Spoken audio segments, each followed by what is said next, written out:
አሁን አልበላ እንኳን ስትል ልሰጠው ነው ስትባል ነው በቃ አምጡ ትላለህ ወንድም እንዳይበላ። እንደዚህ ነው ያሳደጉን። ስንበላ ራሱ ልጆች ሆነን ሰጣዋለሁ ለሱ ሰጣዋለሁ ሲባል እንዳይሰጠው ብለን ያስታውከኝም ጎርሰዋለሁ ትላለህ። አንዳንድ ጊዜ ወይም ብዙ ጊዜ ማለት እችላለሁኝ ከጥሩ ነገር ጋር የሚተባበር ሰው ብዙ አናይም። የባልንጀራው ደሞዝ ጭማሪ ስንቱን ሰው ነው ራሱን የሚያሳምነው? ደሞዝ ተጨመረልህ ፓናዶል ይዛል ይላል ዞሮ ወዲያው ምኑ ራሱን አሞታል። የባልንጀራ ደሞዝ ጭማሪ የሚያምህ እኮ ነው። ሰው እኮ እንደዚህ ነው። ያንተ አልተቀነሰ ለምን እንደዚህ ሆነ? በቃ እንደዚህ ምቀኞች ነው። ለምሳሌ ባለመግባባት በግጭት መሃል ቁጭ ብሎ ለመነጋገር ለምን ያቀተናል ብዬ እላለሁ። ባልና ሚስት አብረው ሁለቱም ጮክ ብለው ካወሩ እንዴት ይስማማሉ?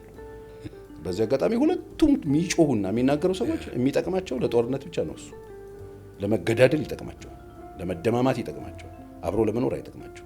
የመነጋገር የመደማመጥ የመከባበር ባህላችን እንደው አሁን ላይ ተሸርሽሯል። ምን ላይ ነው ያለው ትላለህ? ሰው ቤተ እምነት ሲሄድ መሰራት አለበት። ቤተ እምነት ሰው የሚወቀርበት ቦታ ነው፣ የፖለቲካ ቦታ አይደለም።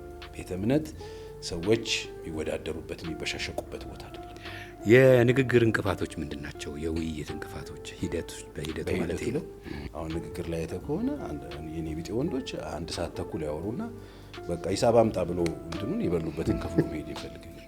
ተነጋግራችሁ ታውቃላችሁ? ስለ አዎ በቀደም አልተነጋገርንም ይላል። እሱ አውርቶ ለማ 1 ሰዓት ከ40 አንተ አይደል ያወራው ትላለህ። ገባ እንደሱ ነው የሚሆነው። እና አንዳንድ ጊዜ ቢዚ ነን፣ ግን ለምን ቢዚ እንደሆነ እንኳን ግልጽ የማይሆንበት ጊዜ አለ። ብዙ ሰዎች እኮ ባላሉት ነገር ተቆርጦ ወጥቶ ስማቸውን መልካቸውም የጠፉ ብዙ ሰዎች አሉ። ተስፋ የቆረጡ ብዙ ሰዎች አሉ። ሁሉም ነገር በንግግር ይፈታል ወይ የሚል ጥያቄ አለኝ። ምናልባት በንግግር ማይፈታ በሌላ በምን ሊፈታ ይችላል? መስታወት ፊት ስትቆም ሌላ ሰው መስታወት ውስጥ መፈለግ ማቆም አለብህ። አሁን ችግሩ መስታወት ፊት ቆመ ሌላ ሰው እየፈለግ የምትኖር ከሆነ ችግር ነው። መስታወት ፊት ስትቆም ራስህን ነው መስታወት ቆሻሻ ያነሳ ቆሻሻ ያሳይሃል እንጂ